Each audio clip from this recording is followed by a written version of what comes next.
Okay, welcome back again in this series of lectures on wireless communication. We are in chapter 3 and discussing about GSM. Chapter 3 means unit 3. Uh, we have covered almost all the things related with the GSM. The last topic which I am going to cover in this particular lecture is the mapping of GSM onto the OSI layers. I have already told you I think 2 or 3 lectures before that if there is SS7, I mean the signal जो structure होता है जो 7 layers में होता है, if it is there in your syllabus, we will discuss about it. So that SS7 is known as the OSI layer. Okay, what is OSI layer? How it is mapped uh, with GSM, and how GSM utilizes the 7 layers of OSI. Not all the layers of OSI, but in which layer the GSM's basics are mapped with. That is the basic topic. Okay, so fundamentals in signaling system of the GSM is the signaling is the language used for communication between machines or computers. The language understood by the machines and used for information transfer is described by protocols. The chapter below gives ये जो chapter जिसमें ये चीज़ cover की गई है वो short overview बताता है of the signaling procedure used in the GSM. However, it only describes signaling at the air interface and not the whole of the signaling in the backbone network. ठीक है, tackling the theory first, a description of OSI reference model will make signaling easier to understand कि OSI reference model क्या होते हैं और उसमें हम signaling कैसे करते हैं. A system as complex as GSM requires a lot of planning and organization both at the definition and the implementation phase. A structure for generic data communication network has been developed by the International Standard Organization जिसको हम ISO बोलते हैं, आपने सुना भी होगा ISO certified, and is referred to as the Open System Interconnection जिसको हम बोलते हैं OSI model. OSI stands for Open System Interconnection. The OSI reference model provides for a number of layers, each layer communicating exclusively and according to well-defined rules with the layers immediately above and below it. Communication is therefore bidirectional except for the lowest or the physical layer which is at the highest level, where information passes only to the layer above.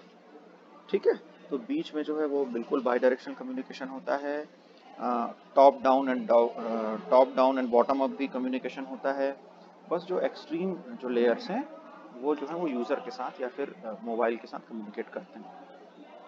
Tasks can therefore be assigned to specific layers and transactions modularized. General rules for the OSI model. The layers operate independently of each other, and this also applies to any two consecutive layers in the hierarchy. Each layer can be thought of as providing a service to the layer immediately above and receiving a service from the layer immediately below. तो मैंने बताया जैसे कि by directional communication है, ऊपर नीचे दोनों की तरफ जो है प्रॉपर कम्युनिकेशन होता है, तो इन्फॉर्मेशन उसके अकॉर्डिंग रिसीव होती है. Each layer directly communicates only with the layer immediately above by exchanging primitives. The latter are instructions to the protocol layer in question and help to transfer information. Each layer also communicates with the corresponding layer at the remote end. This is called peer-to-peer communication. ठीक है, layer 4 to layer 7 are required only in the terminal equipment, in our example where a call is made by the mobile. Layer 4 to 7 are incorporated by the equipment involved. Session and transport layer जो है वो देखेंगे अगले slide में, figure मिल जाएगी आपको अगले page पे. द प्रेजेंटेशन ऑफ लैंग्वेज जिसको प्रेजेंटेशन लेयर बोलेंगे, एंड द कॉल कंटेंट जिसको एप्लीकेशन लेयर बोलेंगे. ठीक है, तो ये सारी चीज़ें रहती है. तो ट्रांसपोर्ट लेयर रहेगा, एक आपका रहेगा एप्लीकेशन वाला लेयर, और एक आपका रहेगा कौन सा लेयर, प्रेजेंटेशन लेयर. ठीक है, the functionality of layer 1 to 3 is available between two network modes, example between the mobile station and the network. अब ये क्या है 1 2 3 लेयर में, जब आप फिगर देखेंगे तभी आपको समझ में आएगा. नेक्स्ट पेज में हम लोग फिगर देखते हैं. The GSM specification follow the stipulations for the bottom 3 layer of the OSI model. तो bottom 3 लेयर से हमारा ज़्यादा काम पड़ता है. ये देखो, ये OSI मॉडल है लेफ्ट हैंड साइड में, और राइट हैंड साइड में रियलाइजेशन इन GSM। इसी को हम बोलेंगे मैपिंग। मतलब कौन कौन से लेयर हैं OSI मॉडल पे जिनको मैप करके हम अपने GSM को क्या करते हैं, वर्क करवाते हैं। तो 7th लेयर जो है वो एप्लीकेशन लेयर है, नीचे आइए प्रेजेंटेशन लेयर, उसके नीचे सेशन लेयर, उसके नीचे ट्रांसपोर्ट लेयर, उसके नीचे नेटवर्क लेयर, उसके नीचे डेटा लिंक लेयर, और उसके नीचे फिजिकल लेयर। ठीक है, अब आप देखिए वो जो 7th और 6th है, GSM की तरफ आ जाइए। 7th और 6th वाला जो टेबल है वो यूजर के लिए अलोकेटेड है, task for the user. 5th 4th और 5th जो है वो task for the fixed network. Fixed network मतलब जैसे लैंडलाइन हो गया। हम लोग यहाँ पे लैंडलाइन नेटवर्क की बात नहीं कर रहे, we are not talking about landline network, we are talking about the mobile communication. तो मोबाइल कम्युनिकेशन की जब हम बात करेंगे तो हमारे लिए ये जो 1 2 3 है, जो फिजिकल लेयर है, डेटा लिंक लेयर है और नेटवर्क लेयर है, ये काम आएगा। अगर आपको ध्यान होगा जब हम लोगों ने डिस्कस किया था GSM आर्किटेक्चर के बारे में, उस समय मैंने आपको बोला भी था कि फिजिकल लेयर का हम लोगों ने यूज़ किया था, टर्मिनोलॉजी हम लोगों ने यूज़ की थी। फिजिकल लेयर होता है, डेटा लिंक लेयर होता है, नेटवर्क लेयर होता है, बट कैसे होता है और उसकी मैपिंग कैसे होती है ये हम इस पर्टिकुलर लेक्चर में देख रहे हैं। ठीक है, तो task of the GSM network में आप देख सकते हैं कि नेटवर्क लेयर में क्या क्या टास्क आएंगे, कॉल कंट्रोल, मोबिलिटी मैनेजमेंट और radio resource management. Data link layer में क्या काम आएगा, सेगमेंटेशन या कॉन्केटनेशन। कॉन्केटनेशन का मतलब होता है एक के बाद एक दूसरे को कनेक्ट करना, ब्लॉक्स को, और एक्नॉलेजमेंट। फिजिकल लेयर में क्या काम आएगा, forward error connection, channel coding और मॉड्यूलेशन। तो ये तीनों लेयर जो हैं वो आपस में मैप होते हैं। GSM का जो वर्क है वो इन 3 लेयर्स पे होता है, फिजिकल पे, डेटा लिंक पे और नेटवर्क पे, और फिर हम कोई कॉल को क्या करते हैं, स्टैब्लिश करते हैं। ठीक है, in the lowest layer, that is the layer 1, the physical characteristic of the transmission medium are specified in the context of GSM radio links. The definition not only includes the RF carrier frequency and GMSK, but also correct timing of burst transmissions necessary because of use of the TDM. TDM मतलब time division multiple access. This layer also incorporates methods for correct bit transmission. It adds redundant bits for error correction through convolutional coding and spreads data transmission by interleaving. Okay.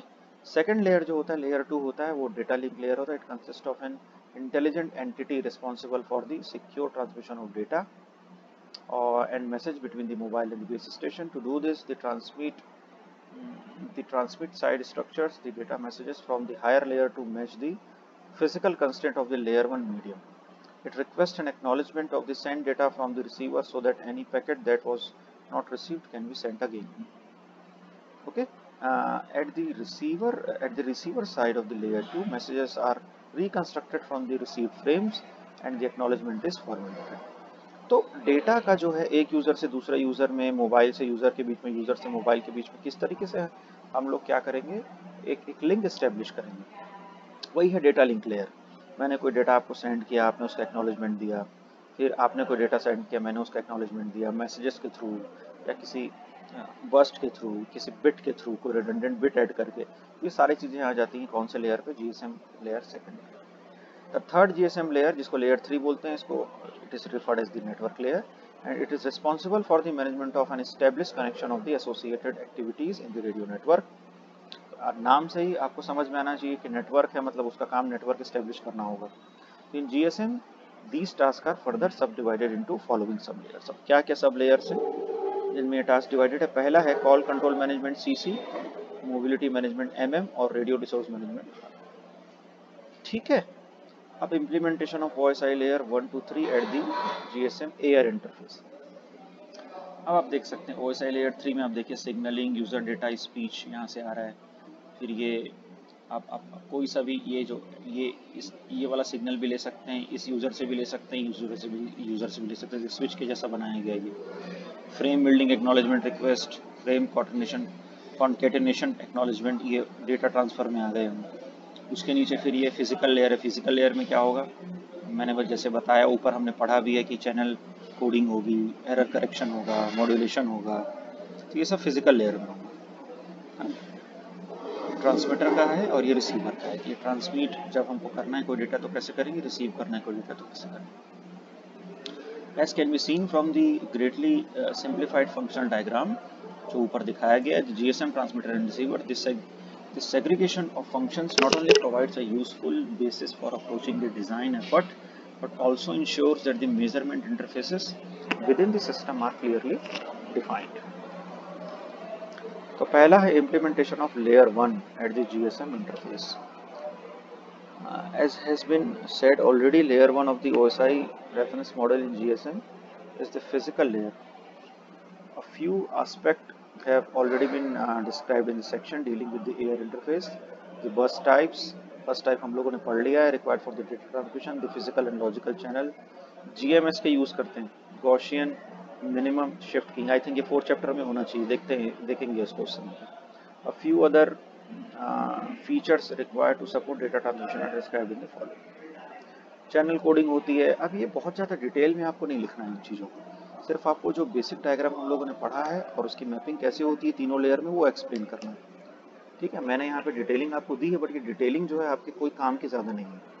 अब जैसे इसमें channel coding है GSM में होती है, तो कौन से कोडिंग में होती है, तो 5.3 कोडिंग में होती है ना. अब उसमें देख लीजिए क्वालिटी वाइज किस तरीके से हम डेटा ट्रांसमिशन करते हैं. आप पढ़ने के लिए आप इसको पढ़ सकते हैं, बट मैं आपको सजेस्ट करूंगा कि डायग्राम आप प्रीवियस 2 पेजेस में जो डायग्राम दिया है, पहला तो वो ऐसा लिया कि मैपिंग कैसे हो रही है GSM के साथ वो बताया है, और दूसरे डायग्राम में रिसीवर ट्रांसमीटर में कैसा डेटा ट्रांसमिट होता है वो बताया. तो वो जो है आप लोगों को पढ़ना है. ठीक है, components of GSM channel coding. अब इसमें चैनल कोडिंग के क्या कंपोनेंट्स हैं ये डायग्राम आप लोग देख सकते हैं. पहला है ब्लॉक कोडिंग, फिर कॉन्वोल्यूशनल कोडिंग, फिर इंटरलीविंग, है ना, फिर डी इंटरलीविंग. अब ये तो ट्रांसमिट हो गया, रिसीव करने में डी इंटरलीविंग, फिर कॉन्वोल्यूशन की डिकोडिंग, फिर पैरिटी चेक. पैरिटी चेक आप लोग को याद होगा, डिजिटल इलेक्ट्रॉनिक्स में हम लोग पैरिटी के बारे में पढ़ते थे, ऑड पैरिटी, इवन पैरिटी, उसको चेक भी करते थे. हेमिंग कोड भी पढ़ा है आप लोगों ने. तो किसी न किसी तरीके से आपको पैरिटी चेक करके ये देखना पड़ेगा कि जो डेटा आप रिसीव कर रहे हैं वो सही है या नहीं. ठीक है, तो ये सारे कंपोनेंट्स होते हैं आपके लेयर 1 के अंदर जो चैनल कोड डिकोड करते हैं. अब लेयर 2 में जो एयर इंटरफेस होता है, लेयर 2 में क्या होता है, data transmission layer. It is responsible for reliable data transmission. Data packet जो है जो लेयर 3 नेटवर्क लेयर है. ठीक है, to perform this task it uses the physical layer, layer 1. तो लेयर 1 लेयर 3 के बीच में कम्युनिकेशन चल रहा है. अब इसमें भी बहुत सारी चीज़ें हैं कि LAPD एक डेटा फ्रेम होता है. अब ये डेटा फ्रेम के बारे में आपको कोई नहीं पूछे. ठीक है, तो डेटा फ्रेम वाली जो चीज़ें हैं ना, आप उसको इग्नोर कर दीजिए और उसको ध्यान भी मत दीजिए. ज़्यादा डिटेल में पढ़ने की ज़रूरत नहीं है इसको. सिर्फ आप ये देख लीजिए कि किस तरीके से ये पैकेट्स के फॉर्म में रहता है. फर्स्ट ऑक्टेट है, सेकंड ऑक्टेट है, थर्ड ऑक्टेट है, 201 ऑक्टेट्स तक की दिया गया. तो ये फ्रेम है, access field, control field, frame length. Octet मतलब एक 8 बिट का डेटा ट्रांसमिशन आपके अंदर होगा, उस तरीके से हम लोग उसको हैंडल कर पाएंगे. ठीक है, तो ये हो गया आपके, ये एड्रेस फील्ड है. मैंने बताया जैसे 8 बिट हो गए, तो 8 बिट में आप इस तरीके से देख सकते हैं कि ये बिट है, ये कंट्रोल, ये कमांड एंड रिस्पॉन्स बिट है. जैसे ये देखिए, ये कमांड के लिए जो है आप सिग्नल भेजेंगे, फिर वहाँ से रिसेप्शन आएगा, है ना. तो इस तरीके से आप कर सकते हैं उस चीज़ को इस्टेब्लिश, है ना. अब आप देखिए यहाँ से जब आप कमांड भेज रहे हैं, मतलब जब मोबाइल से कमांड जा रहा है नेटवर्क को, तो ये किस फॉर्म में जा रहा है, 0 बिट के फॉर्म में जा रहा है. और जब नेटवर्क से कमांड आ रहा है मोबाइल के पास, तो किस में आ रहा है, 1 में आ रहा है. जब 0 यूज़ करेंगे तो मोबाइल से नेटवर्क के बीच में यूज़ करेंगे, और जब नेटवर्क से मोबाइल के बीच में कमांड इनिशिएट होगा तो 1 यूज़ करेंगे. ठीक है, रिस्पॉन्स जो है जैसा सिग्नल आएगा उसके हिसाब से आप देंगे. अगर 0 देंगे तो 0 फॉरवर्ड करेगा, और 1 देंगे तो 1 फॉरवर्ड करेगा. ठीक है, तो इस तरीके से ये सिग्नलिंग होती है इसके बीच में. ये बिट जो होती है वो एड्रेस फील्ड के लिए बिगिनिंग में होती है. ठीक है, एक्सेस बिट है ये एड्रेस के लिए. CR बिट कमांड रिस्पॉन्स हम लोगों ने देख लिया. Again as I said, do not go into the detailings. Last जो है वो थर्ड लेयर है. थर्ड लेयर जो होता है as already described, third layer is embedded in the protocol information. Layer 2 of the layer 2, the general structure of layer 3 इस तरीके से होता है. Header, identifier, message type, data. ये हेडर का जो है वो आइडेंटिफायर इस तरीके से होता है. ये सिर्फ आपकी इन्फॉर्मेशन के लिए, एग्जाम में ये सब चीज़ें नहीं पूछी जाएंगी. एग्जाम में सिर्फ इतना पूछा जाएगा, how the GSM is mapped over the OSI layer. तो आपको उस तरीके से उसको हैंडल करना है. जो शुरू के 2-3 पेजेस हैं उसी को ठीक से एक्सप्लेन करना है. इसको डिटेल में जानना है, उसके लिए ये सारी चीज़ें. ठीक है, फिर ये प्रोटोकॉल्स हैं, है ना. इस तरीके से प्रोटोकॉल होता है. जैसे रेडियो रिसोर्स मैनेजमेंट है तो प्रोटोकॉल 6 फॉलो होगा, मोबाइल में 5 फॉलो होगा. कॉल से रिलेटेड जो है तो SMS से रिलेटेड तो 3 फॉलो होगा. तो ये प्रोटोकॉल डिस्क्रिमिनेटर पीडी, ठीक है, इस तरीके से ये दिया। 3 मोस्ट इंपॉर्टेंट ग्रुप्स जो हैं, एक तो रेडियो रिसोर्स, एक मोबिलिटी मैनेजमेंट और एक कॉल कंट्रोल। तो हम लोगों ने डिटेल में पढ़ लिया इसको, रेडियो रिसोर्स मैनेजमेंट क्या होता है, मोबिलिटी मैनेजमेंट क्या होता है और कॉल कंट्रोल मैनेजमेंट क्या होता है। Unnecessarily we do not waste our time into this particular thing. आपको पढ़ना है तो आप पढ़ सकते हैं इसको, है ना। ये वही है जो हम लोगों ने स्लाइड्स में कवर किया है, ठीक है। मैं आपको ये नोट्स भी दे दूंगा तो आपको पढ़ने में आसानी है।